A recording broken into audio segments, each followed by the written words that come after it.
ಎಲ್ರಿಗೂ ನಮಸ್ಕಾರ. Concepts of mechanical engineering 2 week 5 video ಸೀರೀಸ್ಗೆ ಎಲ್ರಿಗೂ ಸ್ವಾಗತ.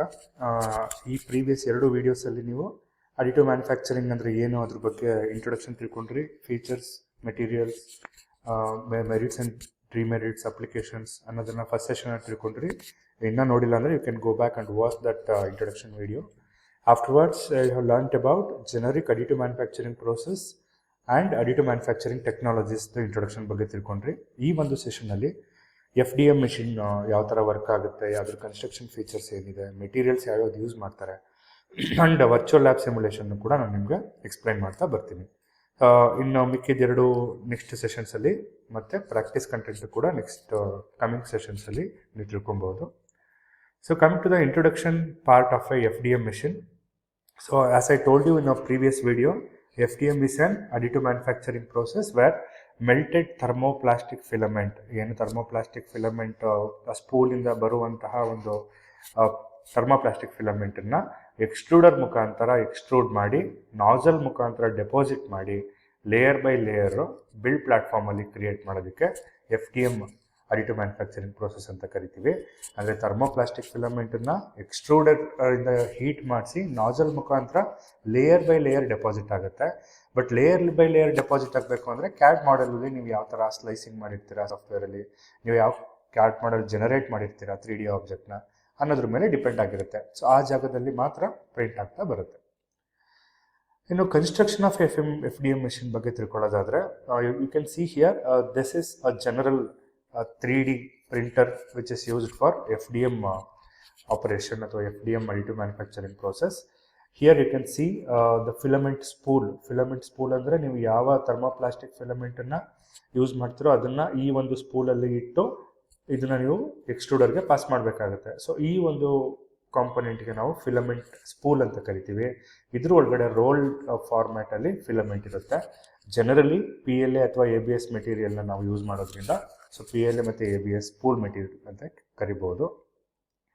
So afterwards extruder and heated nozzle. So you take this area, this is called extruder assembly. ಇಷ್ಟು ಏರಿಯಾಗೆ extruder assembly ಅಂತ ಕರಿತೀವಿ. ಇಲ್ಲಿ ನಿಮಗೆ ಹೀಟರ್ಸ್ ಇರುತ್ತೆ, ಕೂಲಿಂಗ್ ಫ್ಯಾನ್ ಇರುತ್ತೆ, ನಾಜಲ್ ಇರುತ್ತೆ, ಸ್ಟೆಪ್ಪರ್ ಮೋಟರ್ಸ್ ಇರುತ್ತೆ, ಸೊ ಎಕ್ಸ್ಟ್ರೂಡರ್ ಮೋಟರ್ ಇರುತ್ತೆ, ಸೊ ಹೀಟೆಡ್ ನಾಜಲ್ ಇರುತ್ತೆ. ಸೊ ಈ ಎಲ್ಲ ಸೆಟಪ್ಪು ಸೇರಿ ನಾವು ಎಕ್ಸ್ಟ್ರೂಡರ್ ಅಸೆಂಬ್ಲಿ ಅಂತ ಕರಿತೀವಿ.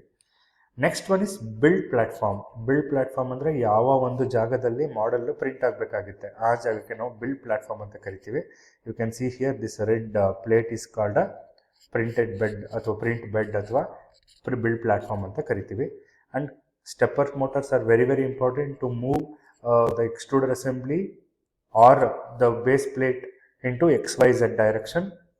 And computer and software control systems. ನೀವಿಲ್ಲಿ ಟೆಂಪ್ರೇಚರ್ ಆಗಿರ್ಬೋದು, ಸ್ಪೀಡ್ ಆಗಿರ್ಬೋದು, ಸೊ ಅದನ್ನೆಲ್ಲ ಸೆಟ್ ಮಾಡ್ಕೊಳ್ಳೋದಕ್ಕೆ ನೀವು ಒಂದು ಕಂಟ್ರೋಲ್ ಪ್ಯಾನಲ್ ಕೊಟ್ಟಿರ್ತಾರೆ.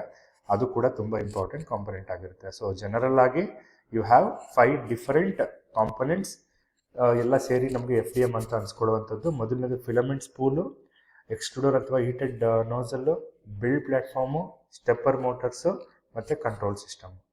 ಸೊ ನೀವು ಬರಿಬೇಕಾದ್ರೆ ಎಕ್ಸಾಮಲ್ಲಿ you can write this the same diagram which I have given in a 2-dimensional way. So filament spool ಇದೆ, complete extruder assembly, stepper motors, heated nozzle tip and base plate X, Y and Z movement and the complete extruder it self. So ಇದನ್ನು ನೀವು diagram ಎಕ್ಸಾಮಲ್ಲಿ ಬರೀಬೇಕಾಗುತ್ತೆ. ಹೆಂಗೆ work ಆಗುತ್ತೆ ಅಂತ already ನಾನು ಪ್ರೀವಿಯಸ್ಸೇ ಹೇಳಿದೆ, but ಇನ್ನೊಂದು ಸಲ ಹೇಳೋದಾದರೆ ಥರ್ಮೋಪ್ಲಾಸ್ಟಿಕ್ ಫಿಲಮೆಂಟನ್ನು ಸ್ಪೂಲಿಂದ ಹೀಟೆಡ್ ನಾಜಲ್ಗೆ ಮೂವ್ ಮಾಡ್ತಾರೆ. You can see here thermoplastic filament is this blue colour filament is move to nozzle area. ಇಲ್ಲಿ ಹೀಟರ್ ಇರುತ್ತೆ, ಹಾಗಾಗಿ ಪ್ಲಾಸ್ಟಿಕ್ ಐಟಮ್ಸು 200-250 ಡಿಗ್ರಿ ಸೆಂಟಿಗ್ರೇಡ್ಗೆ ಹೀಟ್ ಆಗುತ್ತೆ. The material melts here. ಈ ಜಾಗದಲ್ಲಿ ಮೆಟೀರಿಯಲ್ಲು ಮೆಲ್ಟ್ ಆಗುತ್ತೆ and extruded in thin layers, ಸಣ್ಣ ಸಣ್ಣ ಲೇಯರ್ ಆಗಿ ಎಕ್ಸ್ಟ್ರೂಡ್ ಆಗ್ತಾ ಬರುತ್ತೆ ಇಲ್ಲಿ ಬಿಲ್ಡ್ ಪ್ಲ್ಯಾಟ್ಫಾರ್ಮ್ ಮೇಲೆ. ಸೊ ಈಚ್ ಲೇಯರ್ ಸಾಲಿಡಿಫೈಸ್, ಪ್ರತಿಯೊಂದು ಲೇಯರು ಕೂಡ ಸಾಲಿಡಿಫೈ ಆಗುತ್ತೆ ಮತ್ತು ಅದು ಪ್ರೀವಿಯಸ್ ಲೇಯರ್ ಜೊತೆಗೆ ಸರಿಯಾದ ರೀತಿಯಲ್ಲಿ ಬಾಂಡ್ ಆಗುತ್ತೆ, ಅಂದರೆ ಅಂಟ್ಕೊಳ್ಳುತ್ತೆ. ಒಂದು ಲೇಯರ್ ಆದಮೇಲೆ ಇನ್ನೊಂದು ಲೇಯರ್ ಕೂತ್ಕೊಂಡ ತಕ್ಷಣ ಅದು ಅಂಟ್ಕೊಳ್ಳುತ್ತೆ. ಯು ಕ್ಯಾನ್ ಸಿ ಹಿಯರ್ ಒಂದು ಲೇಯರ್ ಸ್ಕ್ರೂ ಆಗಿದೆ, ಇನ್ನೊಂದು ಲೇಯರ್ ಸ್ಕ್ರೂ ಅದ್ರ ಮೇಲೆ ಅಂಟ್ಕೊಳ್ಳುತ್ತೆ. So layer by layer print ಆಗ್ತಾ ಬರುತ್ತೆ. ಸೊ ಒಂದೊಂದು ಲೇಯರ್ ಆದಮೇಲೂ ಕೂಡ ಬಿಲ್ಡ್ ಪ್ಲ್ಯಾಟ್ಫಾರ್ಮ್ ಮೂವ್ಸ್ ಡೌನ್ ಕೆಳಗಡೆ ಡೌನ್ ಆಗುತ್ತೆ. ಎರಡು ಟೈಪ್ ಆಫ್ ಇದೆ. ಒಂದು ಟೈಪ್ ಆಫ್ 3D ಪ್ರಿಂಟರಲ್ಲಿ ಎಕ್ಸ್ಟ್ರೂಡರೇ ಕೂಡ XYZ ಮೂವ್ಮೆಂಟ್ ಆಗುತ್ತೆ, ಬೇಸ್ ಪ್ಲೇಟ್ ಫಿಕ್ಸ್ ಆಗಿರುತ್ತೆ. ಇನ್ನೊಂದು type of 3D printers FDM 3D ಪ್ರಿಂಟರ್ಸಲ್ಲಿ ಎಕ್ಸ್ಟ್ರೂಡರ್ ಫಿಕ್ಸ್ ಆಗಿರುತ್ತೆ, only X and Y direction ಮಾತ್ರ ಬರ್ತಾ ಇರುತ್ತೆ. ಬಟ್ ಡೌನ್ವರ್ಡ್ ಡೈರೆಕ್ಷನ್ ಬೇಕು ಅಂತ ಹೇಳಿದ್ರೆ ಬೇಸ್ ಪ್ಲೇಟು ಮೂವ್ ಆಗ್ತಾ ಇರುತ್ತೆ. ಸೊ ಹಂಗಾಗಿ ಎರಡು ಥರನೂ ನೀವು ನೋಡಬಹುದು. So I can explain you once I show you the real slicing software and 3D printers. ಇನ್ನು ಫ್ಯೂಸ್ಡ್ ಡೆಪಾಸಿಷನ್ ಮಾಡಲಿಂಗ್ದು ಯಾವ್ಯಾವ ಮೆಟೀರಿಯಲ್ಸ್ ಯೂಸ್ ಮಾಡ್ತಾರೆ ಅಂತ ಆದರೆ, ಸೊ ಫ್ಯೂಸ್ಡ್ ಡೆಪಾಸಿಷನ್ ಮಾಡಿದ್ರಲ್ಲಿ ಪಾಲಿಲ್ಯಾಕ್ಟಿಕ್ ಆ್ಯಸಿಡ್ PLA ಅನ್ನೋ ಒಂದು ಮೆಟೀರಿಯಲ್ ಯೂಸ್ ಮಾಡ್ತಾರೆ. ಆಕ್ರಿನೋಲೈಟ್ರೈಲ್ ಬ್ಯೂಟಿಡಿನ್ ಸ್ಟಿರಿನ್ ಅಂತ ABS ಅನ್ನೋ ಒಂದು ಕಾಂಪೊನೆಂಟ್ ಮೆಟೀರಿಯಲ್ನ ಯೂಸ್ ಮಾಡ್ತಾರೆ. ನೈಲಾನ್ ಮೆಟೀರಿಯಲ್ನ ಯೂಸ್ ಮಾಡ್ತಾರೆ. PETG ಅನ್ನೋ ಒಂದು ಮೆಟೀರಿಯಲ್ನ ಯೂಸ್ ಮಾಡ್ತಾರೆ. ಮತ್ತು TPU ಅನ್ನೋ ಒಂದು ಫ್ಲೆಕ್ಸಿಬಲ್ ಮೆಟೀರಿಯಲ್ನ ಕೂಡ ಯೂಸ್ ಮಾಡ್ತಾರೆ. ಸೊ ಇನ್ನು ಅಡ್ವಾಂಟೇಜಸ್ ಕಡೆಗೆ ಬಂದರೆ, ಇದು ತುಂಬ ಕಡಿಮೆ ಕಾಸ್ಟ್ ಎಕ್ವಿಪ್ಮೆಂಟು, ಈಸಿಯಾಗಿ ಆಪ್ರೇಟ್ ಮಾಡ್ಬೋದು ಅಥವಾ ಮೇಂಟೈನ್ ಮಾಡ್ಬೋದು. ವೈಡ್ ರೇಂಜ್ ಆಫ್ ಮೆಟೀರಿಯಲ್ಸ್ನ ನಾವಿಲ್ಲಿ ಪ್ರಿಂಟ್ ಮಾಡ್ಬೋದು. ರ್ಯಾಪಿಡ್ ಪ್ರೋಟೋಟೈಪ್ಗೆ ಇದು ಹೆಸರುವಾಸಿಯಾದಂತಹ ಒಂದು ಮೆಷಿನ್ನು. ಎಲ್ಲಿ ಅಡ್ವಾಂಟೇಜಸ್ ಇರುತ್ತೋ ಅಲ್ಲಿ ಲಿಮಿಟೇಷನ್ಸ್ ಇದ್ದೇ ಇರುತ್ತೆ. ಅಗೈನ್ ನೀವು ಸರ್ಫೇಸ್ ಫಿನಿಷ್ನ ಅಷ್ಟು ಆ್ಯಕ್ಯುರೇಟಾಗಿ ಎಕ್ಸ್ಪೆಕ್ಟ್ ಮಾಡೋದಕ್ಕಾಗೋದಿಲ್ಲ. ಡೈಮೆನ್ಷನಲ್ ಆ್ಯಕ್ಯುರೇಷನ್ ಕೂಡ ಸ್ವಲ್ಪ ವೇರಿ ಆಗೋ ಚಾನ್ಸಸ್ ಇರುತ್ತೆ.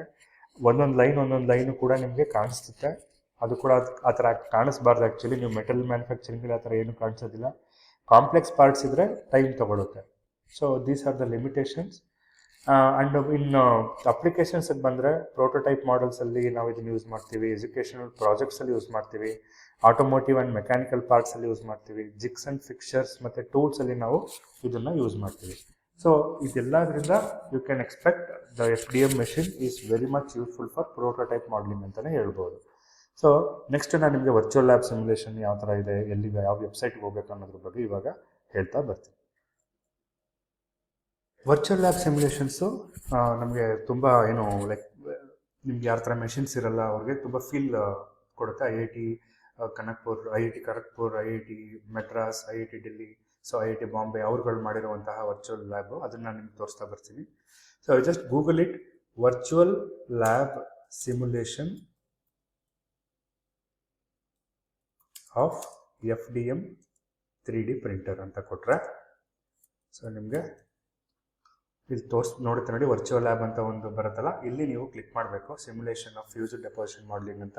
You can see various FDM related things here. Introduction ಬಗ್ಗೆ ತಿಳ್ಕೊತೀರಿ. ಇಲ್ಲಿ ತನಕ ನೀವೇನು ತಿಳ್ಕೊಂಡ್ರೆ ಅದು FDM ಅಂದರೆ ಏನು ಅಂತ ಎಕ್ಸ್ಪ್ಲೈನ್ ಮಾಡ್ತಾರೆ, ಡಿಸ್ಕ್ರಿಪ್ಷನ್ ಕೊಡ್ತಾರೆ, ಮತ್ತು ಅಡ್ವಾಂಟೇಜಸ್ಸು, ಅಪ್ಲಿಕೇಶನ್ಸು, ಪ್ರತಿಯೊಂದು ಲಿಮಿಟೇಷನ್ಸು ಎಲ್ಲನೂ ಕೂಡ ನೀವು ಓದ್ಕೋಬೋದು ಇಲ್ಲೇ. ಅದಾದಮೇಲೆ ಪ್ರೀ ಟೆಸ್ಟ್ ಅಂತ ತಗೊಳ್ಳಿ. ಸೊ FDM ಯಾವ ಒಂದು ಪ್ರಿನ್ಸಿಪಲ್ ಮೇಲೆ ವರ್ಕ್ ಆಗುತ್ತೆ. So what is the function of nozzle? So which of the following material can be used in FDM 3D printing? How many types of FDM printers available? You can do all this quiz before taking up the simulation. And procedure ಕೂಡ ಹೇಳ್ತಾರೆ, ಎಲ್ಲೆಲ್ಲಿ ಏನೇನು ಮಾಡಬೇಕು ಅಂತ. First ಬೇಸ್ನ click ಮಾಡಬೇಕು, ಆಮೇಲೆ ಎಕ್ಸ್ಟ್ರೂಡರ್ನ click ಮಾಡಬೇಕು, ಸ್ಪೂಲ್ ತೊಗೋಬೇಕು, ಫಿಲಮೆಂಟ್ ತೊಗೋಬೇಕು, start the process, stop the process. ಇಷ್ಟು ಸ್ಟೆಪ್ಪನ್ನು ಇಲ್ಲಿ ಅವ್ರು ಮಾಡಿರುವಂಥ ವರ್ಚುವಲ್ ಲ್ಯಾಬ್ ಸಿಮ್ಯುಲೇಷನಲ್ಲಿ ತೋರಿಸ್ತಾರೆ. So just go to the simulation. So here ನಿಮ್ಗೆ ಅರ್ಥ ಆಗುವಂತಹ ಕೊಟ್ಟಿರ್ತಾರೆ ಅವರು. So you can see first select the base. So you can see this is a base and we are seeing this in different axis also. X axis ಮತ್ತು Y axis ಎರಡೂ ಡೈರೆಕ್ಷನಲ್ಲಿ ನೋಡ್ತಾ ಇದ್ದೀವಿ. Build platform ಮತ್ತು ಬೇಸ್ನ ನೋಡಿದ್ದೀರಿ. ಅದಾದಮೇಲೆ the second step is to take the extruder. So these are called extruders. Extruder ಮತ್ತು ನಾಜಲ್ನ ನೋಡ್ತಾ ಇದ್ದೀರಿ. ಎಕ್ಸ್ಟ್ರೂಡರ್ ಹೆಡ್ ಅಂತ ಕರಿತೀವಿ, ಟಾಪ್ ಪೋರ್ಷನ್ಗೆ, ಬಾಟಮ್ ಪೋರ್ಷನ್ಗೆ ಎಕ್ಸ್ಟ್ರೂಷನ್ ನಾಜಲ್ ಅಂತ ಕರಿತೀವಿ. And these are the spools where the plastic filament is going to fed from the spool to the nozzle. ಹಾಗಾಗಿ ಫಸ್ಟ್ ನೀವು ಸ್ಪೂಲ್ನ ರೆಡಿ ಮಾಡ್ಕೋಬೇಕಾಗತ್ತೆ. So once you ready with the spool, so start pushing the spool in to the extruder head. ಈ green colour ಏನು ಕಾಣಿಸ್ತಾ ಇದೆಯಲ್ಲ material, ಇದನ್ನು ನೀವು ಎಕ್ಸ್ಟ್ರೂಡರ್ ಹೆಡ್ಗೆ ನೀವು ಅದನ್ನು ಪುಷ್ ಮಾಡಬೇಕಾಗುತ್ತೆ. ನೀವು ಒಂದ್ಸಲ ಅದನ್ನು ಪುಷ್ ಮಾಡಿದ್ಮೇಲೆ ಆಟೋಮೆಟಿಕ್ಕಾಗಿ ಮೆಷಿನ್ ಆನ್ ಆದಾಗ ಅದೇ ಆಟೋಮೆಟಿಕ್ಕಾಗಿ ಒರಿಜಿನಲ್ ಪೊಸಿಷನ್ಗೆ ತಗೊಳುತ್ತೆ. After this you start the process. So from the memory, ಎಕ್ಸ್ಟ್ರೂಡರಲ್ಲಿ ಏನು ಮೆಮೊರಿ G ಕೋಡ್ದು ಸ್ಟೋರ್ ಆಗಿರುತ್ತೋ, ಸೊ ಆ ಮೆಮೊರಿ ಪ್ರಕಾರ ಅದು X ಆ್ಯಂಡ್ Y ಡೈರೆಕ್ಷನ್ಗೆ ಮೂವ್ ಆಗ್ತಾ ಬಂದಿದೆ. You can see in X axis and Y axis also. And the build platform is going to move downwards. ಒಂದೊಂದು ಲೇಯರ್ ಆದಮೇಲೆ Z ಆಕ್ಸಿಸಲ್ಲಿ ನಿಮಗೆ ಮೂವ್ ಆಗ್ತಾ ಬಂದಿದೆ. So this is how it works. So simulation ನಿಮಗೆ ಗೊತ್ತಾಗುತ್ತೆ ಯಾವ ಥರ ವರ್ಕ್ ಆಗ್ತಾ ಇದೆ ಅಂತ. So once you stop the process, you can see here the layered part ಯಾವ ಥರ ಬಂದಿದೆ ಅನ್ನೋದು ಗ್ರೀನ್ ಕಲರ್ ಪಾರ್ಟಲ್ಲಿ ನೋಡ್ಬೋದು.